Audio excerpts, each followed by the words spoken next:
En République démocratique du Congo, 7% de la population souffre du diabète. Selon l'Organisation mondiale de la santé, d'ici 2020, cette maladie sera la 7e cause de décès dans le monde. Maladie chronique, le diabète reste inguérissable à nos jours, mais peut être traité ou contrôlé.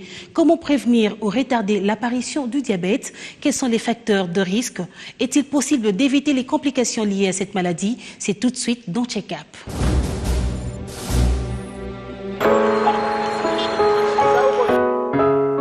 Atteint du diabète depuis 2 ans, Kikunga est obligé de venir à cette clinique de diabétique 2 fois le jour pour l'injection de l'insuline. Un trajet qui lui est devenu familier. J'avais une sorte de trouble urinaire et je pouvais parfois uriner jusqu'à plus de 7 fois par jour. C'est ainsi que je me suis rendue à l'hôpital pour le test des glycémies et les résultats ont été relevés positifs.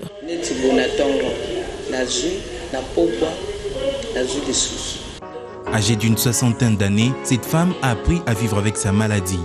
Comme pour dire que le diabète n'est pas une fatalité.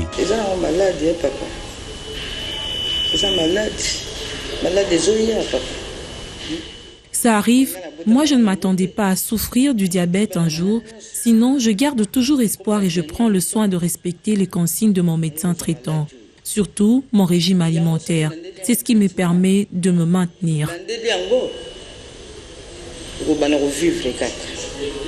Mais sans une prise en charge précoce, quelques mois suffisent pour que le diabète soit mortel. De nos jours, l'injection quotidienne de l'insuline demeure le seul remède permettant d'augmenter l'espérance de vie de diabétiques. C'est là aussi grâce au rôle régulateur de cette hormone du taux de sucre dans le sang.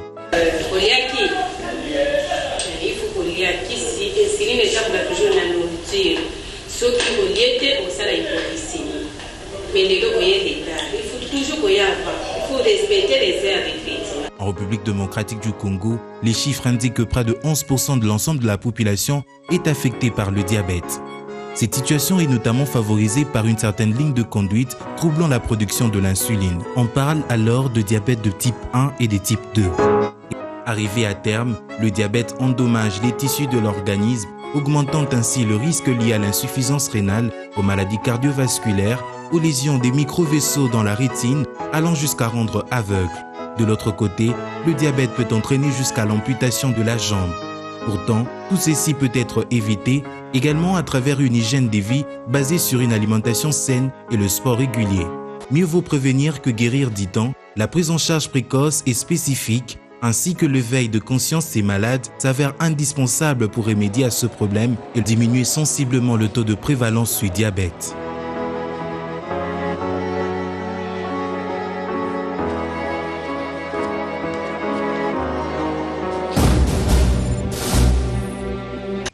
Docteur Rémi Kapongo, interniste et diabétologue, est notre invité sur ce plateau. Bienvenue, docteur. Merci. Dans cette émission, on va parler du diabète, cette maladie qui touche 7% de la population en République démocratique du Congo. En tant que diabétologue, docteur Rémi, dites-nous quels sont les facteurs de risque qui prédisposent à cette maladie? Oui, merci beaucoup pour la question. Nous devons savoir que notre pays fait partie des 5 top pays africains qui ont une prévalence élevée du diabète sucré. Donc, c'est tout à fait opportun de pouvoir aborder ces sujets. Je suis donc dans la joie d'être invité sur ce plateau de Biwan pour parler du diabète. Effectivement, il existe le facteur des risques de développer le diabète sucré. Parmi ces facteurs, vous avez d'un côté l'hérédité, la prédisposition génétique, et de l'autre côté, vous avez l'environnement. Et donc, parce qu'on ne peut pas agir sur l'hérédité, sur les facteurs génétiques, je préfère parler de l'environnement. Alors, par rapport aux facteurs environnementaux qui prédisposent au diabète, nous avons l'inactivité physique, le fait qu'on ne bouge pas, qu'on ne fasse pas de mouvements, le fait qu'on connaît une voiture climatisée, un bureau climatisé, une maison climatisée, etc. Donc on ne fait pas d'activité, on mange même plus tard et on ne sait pas utiliser ce qu'on a mangé, ça c'est stocke, ça prédispose. Deuxième élément, c'est l'obésité ou le surpoids. Et donc là encore, il faut dire que près de 80% des personnes obèses finissent par développer le diabète. Et donc, c'est quand même quelque chose à pouvoir éviter. Troisièmement, un élément qui n'est pas négligeable, c'est l'alimentation. la suralimentation même, le fait de pouvoir consommer, d'avoir une alimentation qui n'est pas saine, qui ne soit pas équilibrée, prédispose au diabète. Écoutez, nous avons abandonné pratiquement nos pratiques ancestrales, de pratiques originales pour pouvoir adopter le mode de vie occidental. Nous sommes dans les fromages, nous sommes dans la charcuterie, nous sommes dans ce qui est élevé avec les hormones, etc., avec les engrais. Tout ça, ça vient apporter des modifications qu'on ne peut pas imaginer. Donc ce sont déjà des aliments à proscrire, à éviter pour ne pas développer le diabète. Effectivement, pour une personne qui a cette prédisposition, je crois il y a tous les conseils appropriés pour l'amener à ne pas développer le diabète par des conseils nutritionnels adéquats. Des personnes prédisposées, vous avez parlé du facteur héréditaire et génétique. Est-ce qu'on doit dire que c'est la femme qui transmet le diabète à son enfant? En fait, il n'y a pas que la femme, il y a cette prédisposition, surtout dans le diabète de type 2, on se rend compte qu'il y a une prédisposition.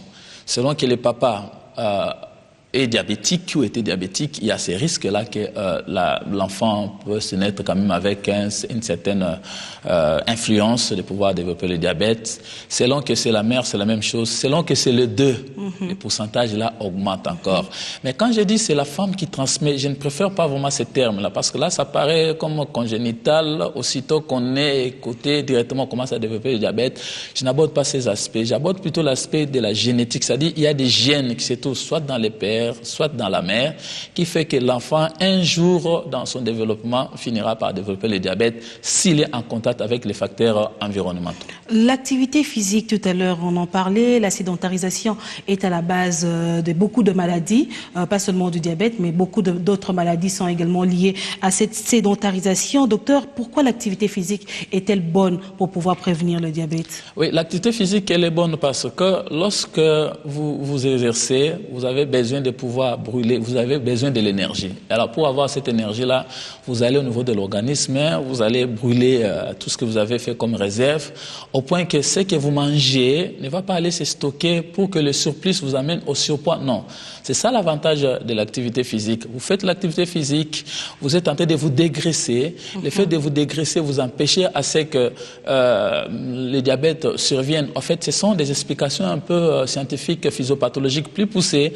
mais pour les communs des mortels qui m'écoutent, vous direz que l'activité physique est importante parce que ça vous empêche de pouvoir emmagasiner beaucoup de glucides qui vont vous amener au diabète un jour. Docteur, on parle également parmi les facteurs de risque. Beaucoup de gens disent que le tabagisme et même l'alcool seraient également à la base du diabète. Écoutez, il faut qu'on puisse faire la part entre les facteurs de risque cardiovasculaires, et les facteurs de risque de développer le diabète. Les risques cardiovasculaires, c'est-à-dire quoi? C'est que vous avez déjà vu les gens faire l'AVC, l'infarctus du myocarde, être amputés parce qu'ils ont développé une gangrène au niveau du pied, etc. Ça, là, ce sont des événements cardiovasculaires. Et les risques de ces événements, il y a même le diabète, il y a le tabagisme, il y a l'alcool, etc. Mais il n'y a pas un lien pour dire que le fait de fumer, on va développer le diabète. Non, mais le fait qu'on fume, si on est diabétique, si on est alcoolique, si on a l'hypertension, on court un risque énorme de pouvoir développer le diabète. Donc, je n'aimerais pas ici faire le lien entre le tabagisme et le diabète. Le tabagisme n'entraîne pas vers le diabète, mais les deux constituent les véritables facteurs de risque cardiovasculaire. Mais quelles sont les complications qu'une personne diabétique peut connaître tout au long de sa vie? Écoutez, les complications du diabète sont innombrables. Elles sont vraiment nombreuses. C'est ce qui est à la base souvent des hospitalisations. Alors, il faut classer les complications en deux groupes. Il y a des complications qui sont aiguës, c'est-à-dire lorsque vous développez rapidement, si vous ne faites pas attention, ça peut même amener à la mort, etc. Et ces complications surviennent par rapport au type de diabète également, parce qu'on parle de diabète de type 1, de type 2. Ces complications sont également diversifiées? Non, il y a lieu de signaler ici que lorsqu'on parle de ces complications-là, il y a d'abord les complications du fait que les taux de sucre augmentent dans les sangs d'une personne. Le fait seulement que les taux là augmentent, il y a des complications qui vont survenir, qu'on soit dans les types 1 ou qu'on soit dans les types 2. L'exposition à un excès de sucre va donner les complications. C'est beaucoup plus dans ce sens-là que je vais parler. Mais s'il faut tenir compte des types 1 ou des types 2, vous savez que les types 2 surviennent souvent chez les personnes qui sont aussi obèses, qui ont aussi l'hypertension. Ils vont encore développer d'autres complications que les diabétiques de type 1 ne vont pas développer. Alors, pour parler en fonction de l'hyperglycémie, le fait que la glycémie monte dans le sang, le fait que la personne soit exposée à un excès de sucre pendant longtemps, parce que aussi, il faut le dire, que la définition du diabète, c'est un état d'hyperglycémie chronique. C'est ça la définition. Donc, ce n'est pas une hyperglycémie ponctuelle, non, c'est une hyperglycémie qui est chronique. Alors, l'effet de cette exposition chronique va faire qu'il y ait des complications aiguës, je l'ai dit. Vous avez déjà appris quelqu'un qui est entré en coma parce que le taux de sucre était très augmenté. Je vous épargne des termes, coma acidocétosique ou hyperosmolaire, c'est pas ça, mais parce que le sucre monte, la personne peut entrer en coma. Ça, c'est des complications qui sont vraiment mortelles si la prise en charge n'est pas adéquate, rapide. Vous avez aussi certaines complications du fait que vous êtes sous traitement, alors il y a une inadéquation avec l'apport alimentaire. La personne peut faire aussi une hypoglycémie. Et ça aussi, ça peut aussi conduire à la mort. Les diabétiques font souvent des infections qui sont graves. Si la tape une infection directement, ça se généralise, ce que nous appelons sepsis ou septicémie pour certains. Et donc, facilement, ça peut les amener à la mort. Ils font souvent parfois des pneumonies, des infections cutanées, des furonculoses, des abcès. Tout ça, ça entre dans les contextes des complications aiguës. Mais quand est-ce qu'on arrive à faire, il faudrait amputer peut-être la jambe d'un diabétique parce qu'il s'est dit il avait une plaie et ça s'est infecté, le taux de sucre ça a augmenté, on se dit il faudrait qu'on l'ampute. Une très bonne question, c'est là que je voulais maintenant parler des complications qui sont chroniques. Et les complications chroniques, il y a souvent des complications qui touchent les yeux. Le diabète, c'est la première cause de cécité dans le monde, madame. Et en dehors des yeux, vous avez aussi les reins. Aujourd'hui, on sait qu'il y a la majorité des personnes qui sont sous dialyse. Vous savez, la dialyse, le fait de pouvoir suppléer à la différence de la fonction rénale. La majorité des ces personnes-là sont des diabétiques. Mais en dehors de ça, vous avez aussi les problèmes au niveau des nerfs. Ils ont des problèmes de sensibilité qui sont touchés. Ils ont des problèmes, parfois des douleurs insupportables, parfois des déformations, etc. Mais si on va encore plus loin, il y a aussi des complications qui touchent vraiment les vaisseaux, les gros vaisseaux. Alors, pour revenir à votre question, il faut savoir que le fait qu'on ait le diabète, il y a certains dépôts qui vont se développer au niveau à l'intérieur des vaisseaux et ça va empêcher à ce que le sang puisse passer pour aller irriguer les vaisseaux.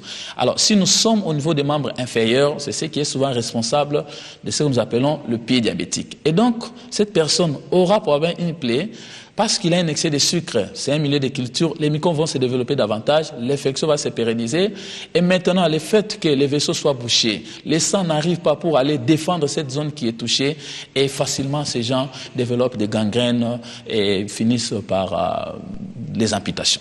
Docteur, j'aimerais poser une question par rapport aux notions d'indice et des charges glycémiques. Est-ce que ces notions-là sont connues par le grand public? Généralement non, même par le médecin, pas vraiment, peut-être ceux qui sont beaucoup plus dans le diabète.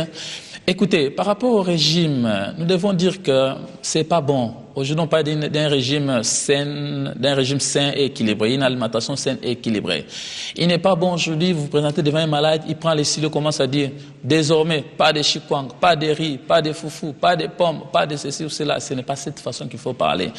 Notre organisme, pour sa croissance, pour son développement, pour son métabolisme harmonieux, a besoin de ces différents nutriments. Vous avez besoin des glucides, vous avez besoin des lipides, vous avez besoin des protéines, vous avez besoin des sels minéraux, vous avez besoin de l'eau, vous avez besoin des vitamines.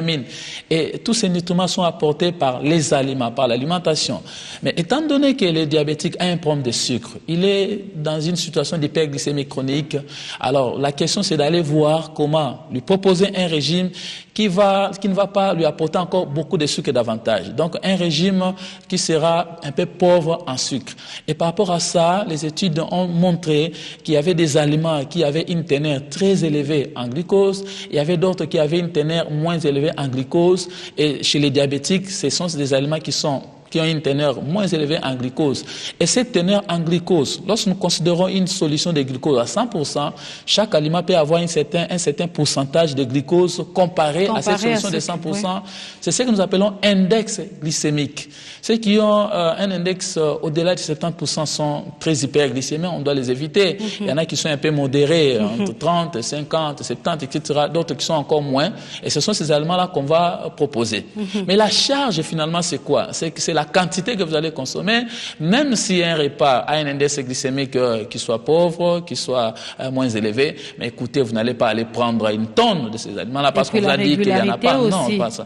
Là, ça risque facilement d'amener à un déséquilibre du diabète. Et donc, l'index, c'est seulement la proportion de glucose par rapport à une solution qu'on peut considérer 100% de glucose. Et la charge, c'est vraiment la quantité que la personne doit consommer. Oui, mais docteur, aujourd'hui, on se dit, parmi les causes ou parmi les complications complications du diabète, les gens urinent régulièrement. Oui. Et lorsqu'une personne se dit, au fait, depuis un beau bout de temps, j'urine souvent, est-ce que je ne développe pas le diabète? Est-ce que ça peut être une des causes ou un signe pour pouvoir se dire que l'on développe déjà le diabète? Oui, très bien. Ça peut être un signe et c'est dans la plupart des cas les motifs de consultation. Parce que le fait que le sucre augmente sensiblement, les reins n'est plus à mesure de pouvoir récupérer tous ces sucres pour amener dans le sang, ça reste au niveau des voies urinaires et ça va attirer l'eau et la personne se met à beaucoup uriner. Et le fait de beaucoup uriner, vous savez, la journée on doit uriner 3 à 4 fois et puis la nuit à peine une seule fois. Et d'ailleurs, si avant d'aller au lit, on a pris les précautions d'aller uriner, on ne va pas se réveiller pour uriner.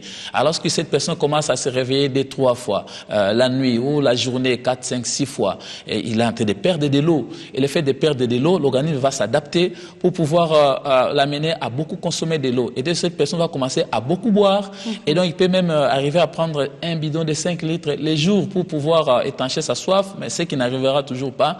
Et les combles encore, écoutez, pendant que cette personne a soif, il va encore aller recourir encore aux boissons sucrées, au miel, etc., ce qui vient encore aggraver davantage les tableaux.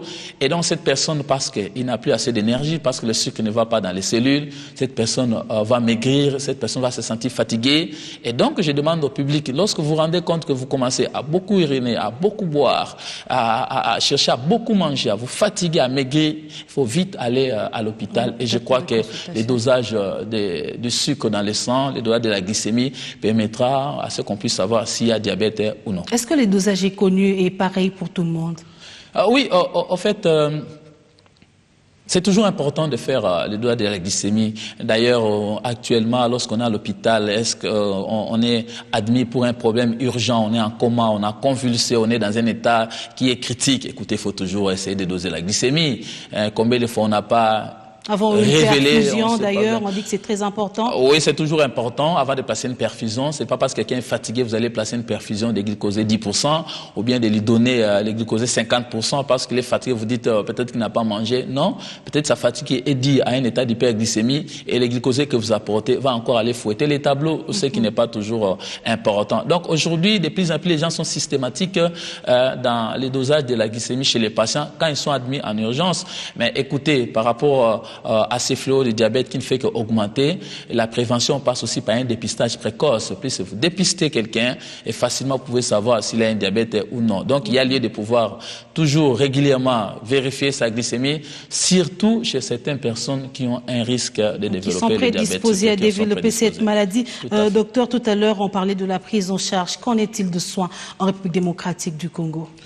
Oui, par rapport à la prise en charge, écoutez, il faut d'abord qu'il y ait des campagnes de dépistage, etc. Lorsque ces personnes-là sont dépistées, il y a lieu qu'ils puissent être prises en charge par des structures de prise en charge, là où on va trouver des prestataires formés par rapport à ça. Aujourd'hui, l'organisation, il y a quand même un programme national de lutte contre le diabète qui sensibilise, qui fait quand même des plaidoyers, qui assure quand même la formation par rapport au diabète. Mais au niveau des structures étatiques, il n'y a pas assez de structures. Les cliniques universitaires, on met ça un peu à part parce que c'est le lieu d'enseignement, on forme les gens. Mais sinon, ailleurs, vous allez voir peut-être l'hôpital général qui organise la clinique Ngaliem un peu, mais souvent les autres hôpitaux, pas vraiment, au point que c'est beaucoup plus maintenant les confessions religieuses, notamment l'église catholique avec les BDOM qui vraiment a des structures de prise en charge du diabète sucré. Il y a les personnels de santé qui sont formés de temps en temps, on renforce les capacités par rapport à la prise en charge. Il y a aussi l'armée du Sali. Bon, en dehors de ça, il y a quand même aussi quelques hôpitaux privés aussi, qui organisent quand même la prise en charge du diabète et quelques sociétés qui organisent. Mais sinon, ça reste un parent un peu pauvre, on ne s'y met pas beaucoup. Vous avez dit tout à l'heure une prévalence de 7%. On ne sait pas, ce sont tous des études aussi parcellaires, etc. Les VIH, aujourd'hui, on a dit que la prévalence est descendue même jusqu'à 1%.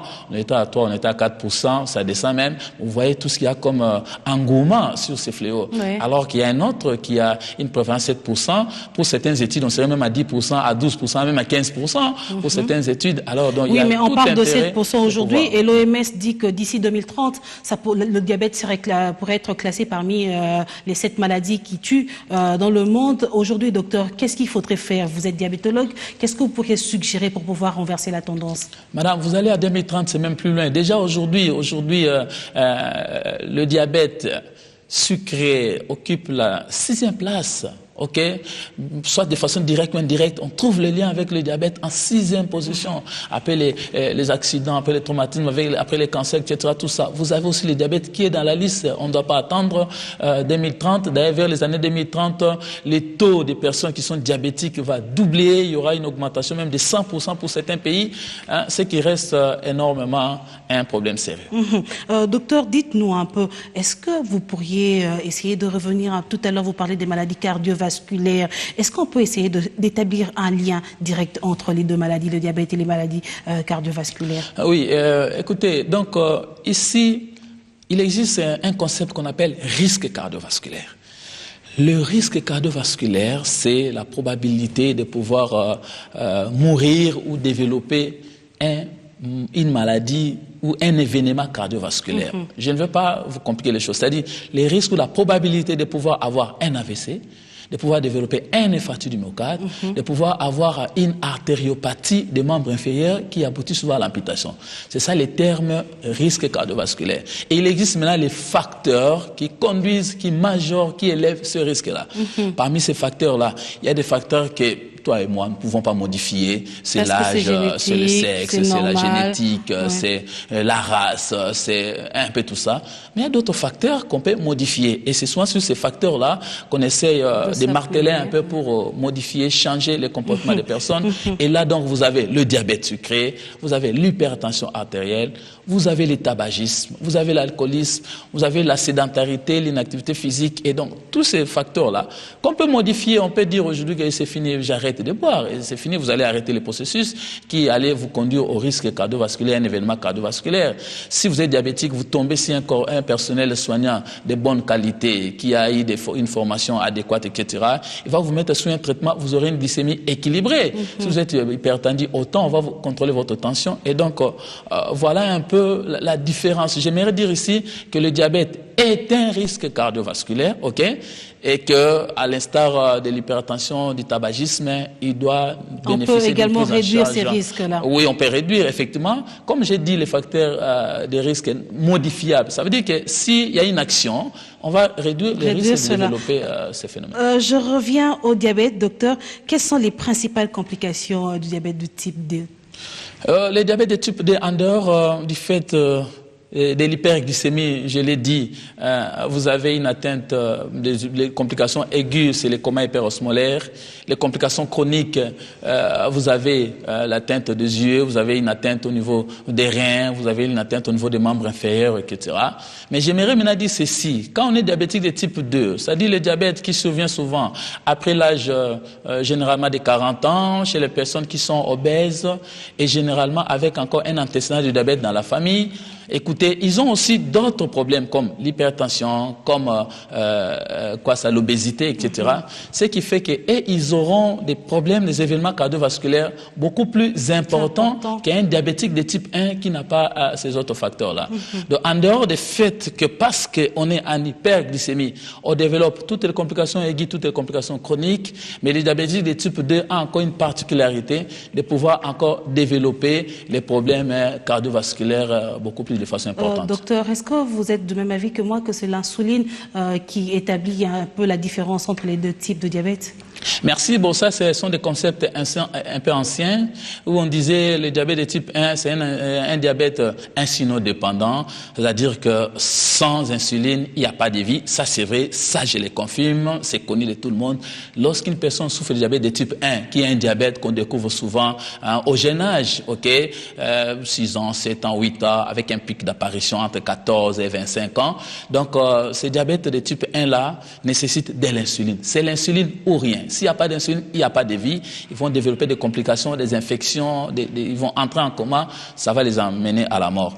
Mais dans le diabète de type 2, que les gens parfois appelaient non insulinodépendant, aujourd'hui, nous n'aimons pas utiliser ces termes-là. Pourquoi, madame? C'est vrai qu'au départ, on commence d'abord par administrer certains médicaments. Il y a un régime, il y a une activité physique qu'on recommande. Il y a des médicaments qu'on doit prendre par la bouche, qu'on donne à ces malades-là.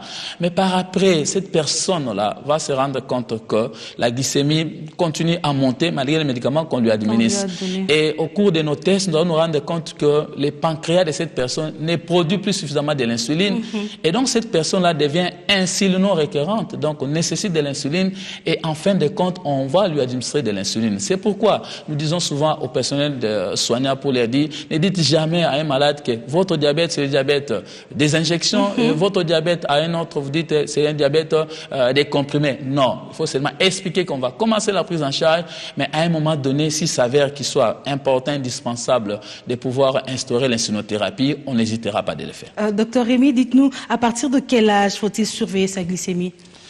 Bon, la glycémie, on doit surveiller.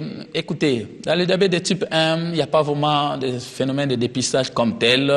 Souvent, de façon inaugurale, on vient, parce qu'il y a une certaine complication, on vérifie la glycémie, ça monte, on pense que c'est le diabète de type 1, on donne l'insuline. Mais par rapport au diabète de type 2, je vous ai parlé de la prédisposition. C'est ça. Selon qu'on ait certaines prédispositions génétiques, selon qu'on est obèse, selon qu'on est dans une sédentarité, dans le manque d'activité physique, dans une alimentation qui n'est pas équilibrée, il est toujours souhaitable, surtout à partir de 40 ans, de commencer à surveiller sa glycémie régulièrement. Pourquoi pas tous les 3 mois, tous les 6 mois ou chaque année, il faut les faire régulièrement. Chez les personnes qui sont obèses, déjà à partir de 40 ans, régulièrement. Chez les personnes obèses, chez les femmes qui ont accouché des enfants de gros poids, 4 kilos, donc on appelle ça la macrosomie. Il faut pouvoir surveiller. Lorsqu'on a un antécédent de diabète dans la famille, il faut pouvoir surveiller. Et c'est un test qui s'est fait à jeun, généralement. Écoutez, ça, c'est encore une erreur que les gens commettent. D'ailleurs, dans la plupart des cas, la première complication, la première anomalie qui survient, c'est souvent la glycémie après les repas. Et donc, normalement, 2 heures après les repas, il faut que la glycémie soit en descente de 140. Déjà, lorsque vous avez une glycémie qui est entre 140 et 200, c'est pas déjà bon, il y a une intolérance. Au-delà de 200, c'est le diabète sucré. Mais sinon, alors, on va faire aussi la glycémie à jeun, qui est ce que les gens ont l'habitude de faire. Mais ne nous arrêtons pas à la glycémie à jeun. Il faut toujours aussi faire la glycémie 2 heures après les repas. Docteur, que recommandez-vous pour pouvoir lutter contre le diabète? Oui, pour pouvoir lutter contre le diabète, parce que le diabète qui est majoritaire, c'est le diabète de type 2, parce que je vais vous dire aussi que le type 1, c'est moins de 10% des patients. Plus de 90% des patients ont le diabète de type 2. Et donc, pour pouvoir prévenir le diabète chez ces personnes, nous avons déjà dit que nous ne pouvons pas agir sur les facteurs génétiques, sur l'hérédité. Tu ne vas pas te dire aujourd'hui, Patricia te réveille et te dit, maman, écoutez, je ne suis plus ta fille, papa, écoutez, je ne suis plus ta fille. Non. Ce sont des choses qu'on ne change pas. Tu peux les dire, mais dans les sangs, rien ne va changer. Mais plutôt, nous devons jouer sur l'environnement. Il faut une alimentation équilibrée saine, il faut une activité physique, il faut éviter la sédentarité. Quand je parle d'activité physique, c'est pas comme les gens le font dans les clubs. J'ai souvent des marcheurs, écoutez, ils ont l'air petites bouteilles d'eau, ils sont en train de marcher. Et puis après la marche, qu'est-ce qu'ils font? Vous savez ce qu'ils font, ils vont se retrouver à côté d'un gandantaba, etc. Tout ça, c'est toute une chèvre qui est abattue, il y a de la bière à côté, ils vont apporter beaucoup plus encore de l'énergie que ce qu'ils ont dépensé. Là, rien n'a été fait. Il y a les études qui avaient été réalisées qui ont montré que la prévalence du diabète, de l'obésité, de l'hypertension était plus élevée au niveau de ces clubs de marcheurs, tout simplement parce qu'après la petite marche où ils n'ont pas assez dépensé, ils allaient consommer encore beaucoup plus d'avantages. Docteur, pour finir, quelques conseils aux personnes qui nous écoutent, à tous les téléspectateurs, ceux qui souffrent déjà de cette maladie et ceux qui peut-être sont prédisposés à faire le diabète. Pour ceux qui sont prédisposés, parce que vous avez déjà 40 ans commencé à vérifier la glycémie régulièrement, parce que vous avez un parent qui est diabétique, soyez vigilant, parce que vous êtes une femme et que vous avez avoir un enfant de plus de 4 kilos, soyez encore vigilant, etc.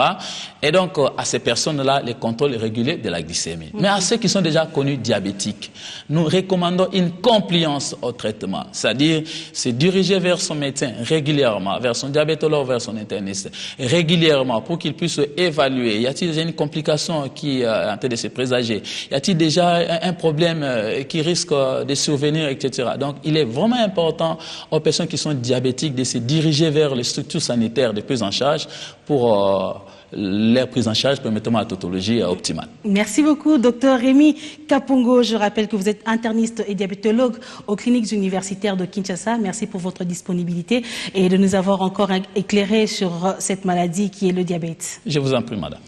La suite de cette émission, c'est dans 1001 questions santé. Comment s'y prendre dans l'exercice physique lorsqu'on est diabétique?